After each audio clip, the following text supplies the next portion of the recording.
Doubt doesn't walk into your life like a storm. It doesn't announce itself with noise or drama. It slips in quietly. It starts as a thought you barely notice, a suggestion, a small hesitation in your mind when you're about to do something important. You stand at the edge of a decision, something that could change your life, and suddenly that voice shows up, not loud, not aggressive, just convincing enough to make you pause. It says things like, "Are you sure?" It says, "Maybe you should wait a little longer." It says, "People like you don't usually succeed at this level." And the dangerous part is it sounds reasonable. It sounds responsible. It sounds like it's protecting you, but it's not protecting you, it's limiting you, because doubt is never about truth. It is about fear wearing a mask of logic. Think about how many opportunities never saw the light of day because of a thought you didn't even challenge. You didn't fail in action, you failed in hesitation. You didn't lose because you tried, you lost because you stopped before trying at all. That is how doubt works. It doesn't need to destroy your dream directly. It only needs to delay you long enough for your courage to fade. And once hesitation becomes a habit, it starts shaping your identity.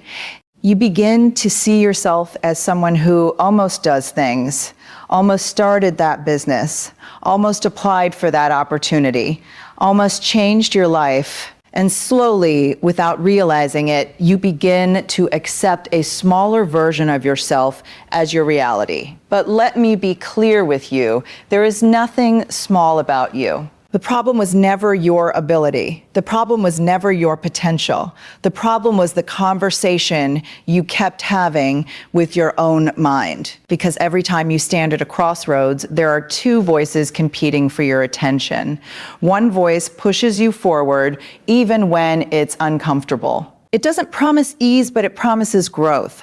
The other voice tries to keep you safe. It promises comfort, but it quietly steals your future. And most people confuse comfort with safety. But comfort is not safety. Comfort is stagnation dressed as peace. You see, doubt doesn't attack your dreams directly. It attacks your confidence in your ability to reach them. It doesn't say, your dream is impossible. It says, maybe you're not the right person for this dream.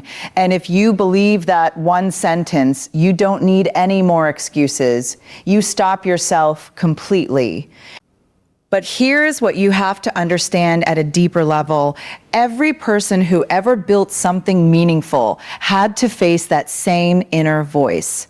The difference is they didn't treat it like a command. They treated it like background noise, because doubt is not a signal from reality. It is a reaction from fear.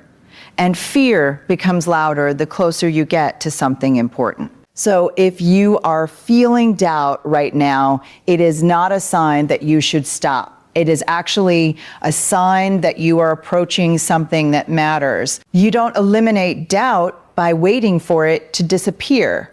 You eliminate it by refusing to negotiate with it. You don't sit down with it. You don't argue with it. You move in spite of it. And the moment you take action, real action, not thinking, not planning endlessly, but movement, that voice begins to lose authority. Because doubt cannot survive in the presence of action. It only thrives in stillness. So if you've been waiting for certainty before you begin, understand this. Certainty never comes first. Action comes first. Clarity follows movement. And maybe right now you are standing in that exact place. A place where your future is asking for a decision, but your fear is asking for delay. And what you choose in this moment will quietly define the direction of your life far more than you realize, because life does not reward the ones who overthink the longest. It rewards the ones who decide, act, and adjust while moving forward. So stop giving doubt a seat at the table of your future. Stop treating hesitation like wisdom, and stop waiting for a version of yourself that feels no fear at all. That version does not exist. Courage is not the absence of doubt. Courage is the decision to move with doubt still present. And the moment you understand that, you take your power back. So right now, in this silence, in this moment, decide who you are going to listen to, the voice that keeps you small or the voice that pushes you forward. You need to hear this clearly. Your past is not a prison, it is a lesson. But most people don't treat it that way. Most people don't learn from it, they live inside it. They carry yesterday like a weight chained to their ankles, and then they wonder why they can't move forward. Every mistake, every failure, every moment you wish you could erase, you have two choices with it. You can let it define you, or you can let it define you, and that difference is everything. Because definition locks you in place, but development moves you forward. But here's what usually happens. You make one mistake, and instead of seeing it as an event, you turn it into an identity. You don't say, I failed at this. You start saying, I am a failure. And the moment you make that shift, you stop growing because now you are not working on an action. You are attacking your own identity. And once a person believes they are their mistakes, they stop trying to change them. They stop believing change is even possible. But listen carefully, your past only has the power you continue to give it. Think about it. Everything you regret right now is already behind you. It cannot walk into your future unless you carry it there. It cannot speak into your present unless you give it a voice. The only way your past controls you is if you keep replaying it, reliving it, and repeating it in your mind. And the mind is powerful. Whatever you rehearse mentally, you reinforce emotionally. You reinforce emotionally. So if you keep rehearsing your failures, you will keep reinforcing your doubt. But if you start rehearsing lessons, you begin building strength. You didn't just go through what you went through for nothing. There is something in it, something you were supposed to learn, not live in. But too many people confuse reflection with residence. They think thinking about the past is the same as being stuck in it. But reflection should lead to wisdom, not limitation. Let me ask you something real. How long are you going to keep punishing yourself for something that already ended? That version of you who made that mistake, they don't exist anymore in the same way. You are not that person today.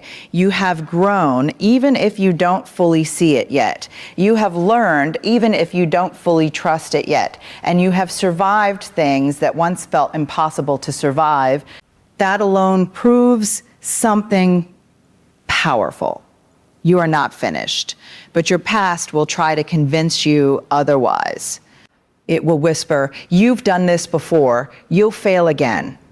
It will remind you of your lowest moments when you are trying to reach your highest. And if you are not careful, you will. Start believing that your history is stronger than your potential.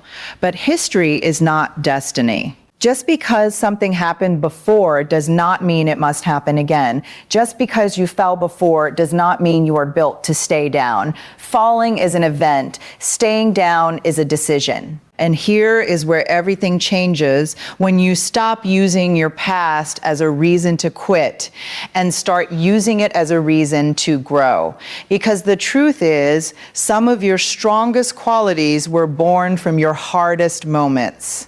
The resilience you carry didn't come from ease, it came from pressure. The wisdom you had didn't come from comfort, it came from comfort.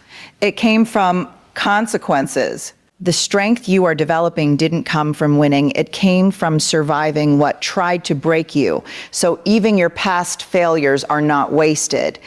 They are converted into experience, into awareness, into strength, if you allow them to be. But you have to stop revisiting them like they are your home. They were chapters, not the whole book. And you cannot write a new story while rereading the old one over and over again. So right now, I want you to understand something deeply. Forgiveness is not just about others. It is about you. Forgiving yourself is not weakness. It is freedom, because as long as you are holding yourself hostage for something you did back then, you are not fully available for what you could become now. And if you're serious about rising, you must stop dragging yesterday into today. The past can teach you. The past can guide you, but it cannot lead you. But it cannot lead you. That job belongs to who you are becoming, not who you used to be. So stand up inside yourself. Look at everything you've been through, everything you've survived, everything you've learned, and stop calling it a limitation. Start calling it preparation. Fear is one of the most misunderstood forces in your life. Most people think fear is a stop sign. So, nothing that appears in front of them to block the way, to warn them, to tell them, don't go any further. But that is not what fear is. Fear is not a wall. Fear is a direction. It is not there to stop you. It is there to point you. Because think about it. You don't feel fear around things that don't matter to you. You don't feel fear about things that have no meaning, no weight, no value in your life. You feel fear exactly where something important is waiting for you. Right at the edge of your growth, right at the edge of your next level. So when fear shows up, it is not saying, stop. It is actually saying, this matters. But most people misinterpret the signal. They hear fear and immediately assume danger instead of opportunity. They see discomfort and assume failure instead of transformation. And in that misunderstanding, they step away from the very thing that could change their entire life. Let me be clear with you. Fear will never leave you. You are not waiting for a life without fear. That life does not exist. Every meaningful step forward will always come with resistance. Every meaningful step forward will always come with resistance. The question is not how to remove fear, but how to respond to it, because fear has two roles in your life. If you let it control you, it becomes a wall. But if you understand it, it becomes a compass. It points directly at what you need to face in order to grow. Think about the moments you avoided, the conversations you didn't have, the risks you didn't take, the opportunities you watched pass by. If you trace them back honestly, you will find fear sitting right at the center of every decision you avoided. Not logic, not wisdom. Fear dressed up as caution, and the cost of that avoidance is always the same, a smaller version of your life. But here is what most people never realize. Fear grows weaker the closer you move toward it. It is loudest when you are standing still. It becomes overwhelming when you imagine it. But when you actually step into it, it starts to lose its power. Because fear is not built on reality, it is built on anticipation. It thrives in imagination, not execution. So the moment you move, the illusion starts to break. Let me ask you something directly. How many times have you been afraid of something, avoided it, and later realized it wasn't as big as you thought? And how many times did you let that same pattern repeat, even after you knew it was an illusion? That is how fear keeps people stuck. Not by being strong, but by being convincing. But you are not here to be controlled by something that disappears when faced. You have to understand something deeper. Every single time you feel fear before a decision, it usually means you are standing at the edge of growth, because growth is always unfamiliar. Growth is always uncomfortable. Growth always asks you to step into something you have not mastered yet.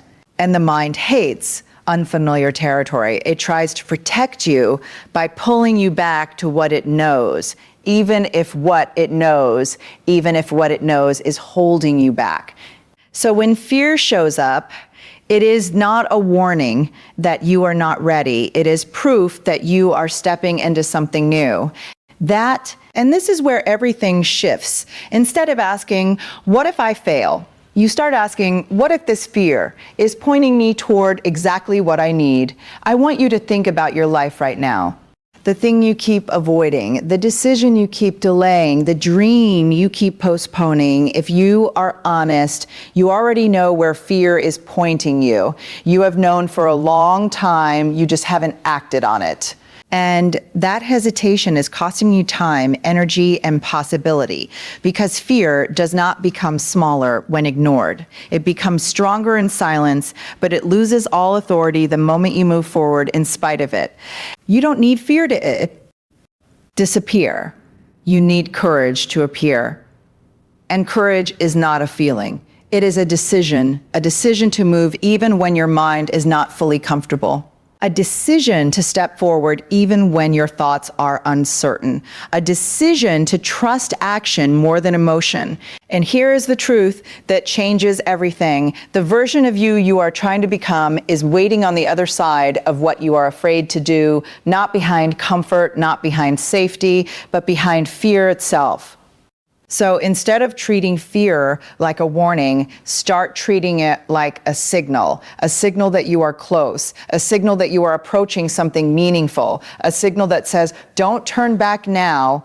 There is a moment in every person's life where everything feels stuck, not because nothing is happening around them, but because nothing is happening through them. Thoughts are moving fast, emotions are heavy, ideas are endless, but action is missing. And in that space, doubt grows like a shadow in an empty room, because doubt does not need failure to survive. It only needs delay.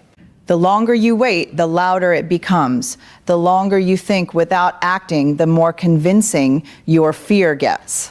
You start building entire scenarios in your head, most of them never real, but all of them powerful enough to stop you from moving forward. And slowly you begin to believe that thinking is progress. Planning is progress. Waiting for the right time is progress. But let me tell you something clearly, none of that is progress. It is only preparation without execution. And preparation without execution eventually turns into self-deception. You don't get rid of doubt by analyzing it. You don't defeat it by understanding it. You defeat it by moving. Because action does something powerful that thinking never can. It breaks the illusion. It brings you back to reality. It turns imaginary fear into real experience. And most importantly, it shows you what you are actually capable of, not what your mind is guessing. Think about the moments in your life when you were most unsure.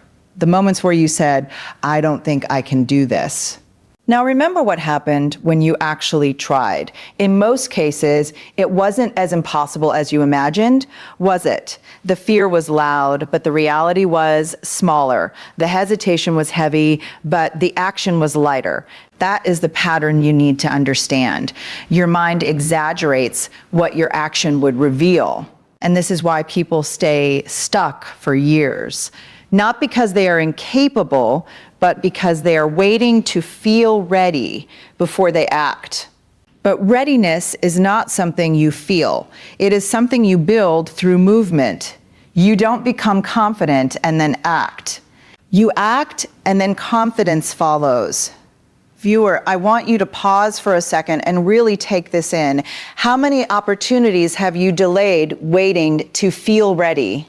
How many conversations, decisions, beginnings, and chances are still sitting in your mind because you thought one more day of thinking would make it clearer? But clarity doesn't come from thinking. Clarity comes from doing. Every action you take, even the smallest one, sends a message to your mind. I am not stuck. I am moving. And the more you move, the less space doubt has to exist. Because doubt cannot survive in motion. It only thrives in stillness, in overthinking, in silence without progress. You see, action is not just physical. It is psychological. The moment you take a step forward, something shifts inside you. Your identity starts to change. You stop seeing yourself as someone who is preparing, and you start seeing yourself as someone who is participating in life. And that shift is everything, because the longer you delay action, the more you reinforce the identity of hesitation. But the more meant you act, even imperfectly, you start building a new identity. One that is based on effort, not fear. Let me be honest with you. Perfection is one of the biggest traps that keeps people stuck. Waiting for everything to be perfect is just a disguised form of fear. Because perfection gives you an excuse not to start. It allows you to stay in comfort while convincing yourself that you are being careful. But nothing in life becomes perfect before it begins. Everything becomes clear after it starts. And that is where most people miss it. They wait for clarity first, but clarity is the reward of movement, not the requirement for it. So if you are serious about changing your life, you cannot afford to negotiate with hesitation anymore. You have to start even when it feels incomplete. You have to move even when it feels uncertain. You have to act even when your mind is still asking questions. Because every time you choose action over doubt, you are rewriting your internal story. You are proving to yourself that fear does not make decisions for you anymore. And that is how transformation happens. Not in one big moment, but in repeated small actions that slowly silence the voice of doubt. Now think about your life right now. That thing you keep postponing, that idea you keep revisiting but never executing, that change you keep promising yourself but never starting. What would happen if you stopped thinking about it and just did something about it today? Not everything, just something. One step, one decision, one movement. Because that one action could be the beginning of a completely different direction in your life. And here is the truth you need to carry with you. Doubt does not disappear on its own. It disappears when you refuse to sit still with it. So stop waiting for confidence. Stop waiting for permission. Stop waiting for the perfect moment that never arrives. Move now, even if it's small, even if it's imperfect, even if you are unsure. Let's be honest about something most people don't want to admit. Motivation is unreliable. It comes and goes like weather. One day you feel unstoppable, the next day even the smallest task feels heavy. And if your entire progress depends on how you feel, then your future will always be unpredictable. That is why discipline matters more than motivation will ever matter. Because motivation is emotional. It depends on inspiration, energy, timing, and environment. But discipline is structural. It is what you do when none of those things are present. It is what keeps you moving when your feelings are not cooperating. It is what separates intention from transformation. And this is where most people fall apart. They wait to feel ready. They wait to feel inspired. They wait for a sign, a spark, a moment of clarity that tells them now is the time. But life does not operate on waiting. Life responds to consistency. Viewer, understand this deeply. The people who rise in life are not always the ones who feel the most. They are the ones who do the most, even when they feel nothing at all. Because discipline is not about intensity, it is about repetition. It is waking up and showing up even when your mind says, stay in bed. It is continuing when there is no applause. It is working when nobody is watching. It is doing the right thing, not because it feels good, but because it is right. And that is not easy. Let's not pretend it is. Discipline is uncomfortable in the beginning. It demands sacrifice. It demands saying no to distractions, no to excuses, no to excuses, no to excuses, no to temporary pleasure that steals long-term progress. But here is the truth most people discover too late. Everything you avoid in discipline becomes heavier in regret later. The workout you skipped becomes the body you never built. The cess kill you delayed learning becomes the opportunity you never qualified for. The habit you ignored becomes the limitation you live with. Nothing disappears. It just compounds, either in your favor or against you. And discipline is the only way to ensure it compounds in your favor. Think about this clearly. Motivation is like fire. It burns bright, but it fades quickly. Discipline is like a system. It keeps producing results even when the fire is gone. That is why people who rely on motivation start strong but finish weak. And people who rely on discipline may start slow, but they finish strong. Now ask yourself honestly, how many times have you started something with excitement only to stop when that excitement disappeared? How many beginnings are sitting in your past that never turned into outcomes because you were waiting to feel like it again? That cycle does not end on its own.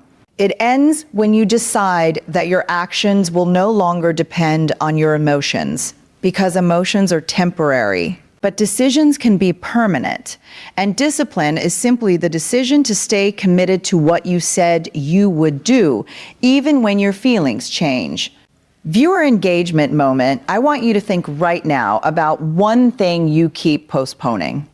Just one. Not everything in your life. Just one habit, one goal, one responsibility. Now be honest with yourself. Are you waiting for motivation to return, or are you willing to build discipline instead? Because the truth is, motivation will not rescue you, discipline will, and discipline is built in silence. Nobody claps for it. Nobody celebrates it at the beginning. It often feels lonely because you are doing things others are avoiding. But that loneliness is not weakness. It is development. It is the space where your future self is being created. Every time you choose discipline over distraction, you are training your mind. You are telling it, we do not negotiate with comfort anymore. And slowly, your identity starts to shift. You stop being someone who reacts to feelings and you become someone who leads actions. And that shift is powerful because once discipline becomes your identity, everything changes. You no longer need motivation to start. You just start. You no longer wait for perfect conditions. You create momentum in imperfect conditions. You no longer rely on how you feel. You rely on who you are becoming.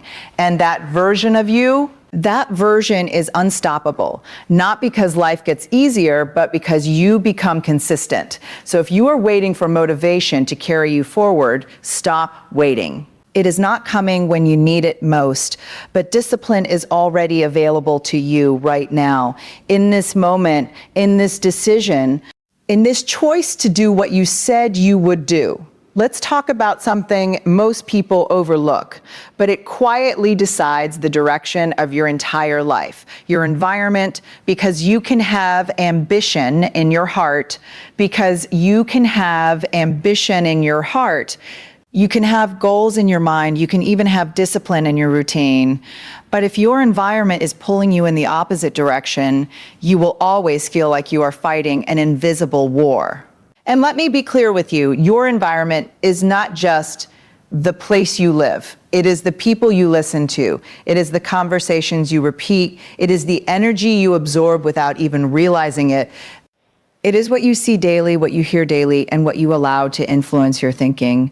You might not notice it at first, but everything around you is shaping you slowly, quietly, consistently. Just like water shaping stone, not with force, but with repetition. Now ask yourself something honestly. Are the voices around you building your belief or breaking it down? Because there are environments that expand you and there are environments that shrink you. Some spaces make you think bigger, dream, louder, act bolder. And other spaces make you question yourself before you even begin. And the dangerous part is people don't always recognize it because toxic environments don't always look toxic. Sometimes they look normal, sometimes they look familiar, sometimes they even look comfortable, but comfort is not always growth, and familiarity is not always truth, and familiarity is not always truth. You can be in a place where everyone laughs at big dreams, where ambition is treated like arrogance, where progress is seen as luck instead of effort, and if you stay there long enough, you will start to believe it too. That is how environment shapes identity, not through force, but through repetition. If you hear doubt every day, you start to adopt doubt. If you hear negativity every day, you start to normalize negativity. Every day, you start to normalize. If you hear limitation every day, you start to shrink your own expectations, and before you know it, you are not thinking for yourself anymore. You are thinking like your environment. But here is the truth you need to understand deeply. Your mind is not just influenced by your goals. It is influenced by your surroundings more than anything else. Viewer engagement moment, look around your life right now. Think about the people you spend most of your time with. Think about the conversations you repeatedly engage in. Think about the energy you constantly absorb and ask yourself a simple but powerful question. Does this environment reflect the future I want or the past I am trying to escape? Because you cannot build a new life while staying fully surrounded by the old one. And this is where most people struggle. They know they need change, but they stay in environments that constantly pull them back, not because they are weak, but because familiarity feels safe, even when it is limiting. But let me tell you something that may challenge you. Sometimes the biggest threat to your future is not failure. It is comfort in the wrong environment, because failure can teach you, but the wrong environment can slowly convince you to stop trying.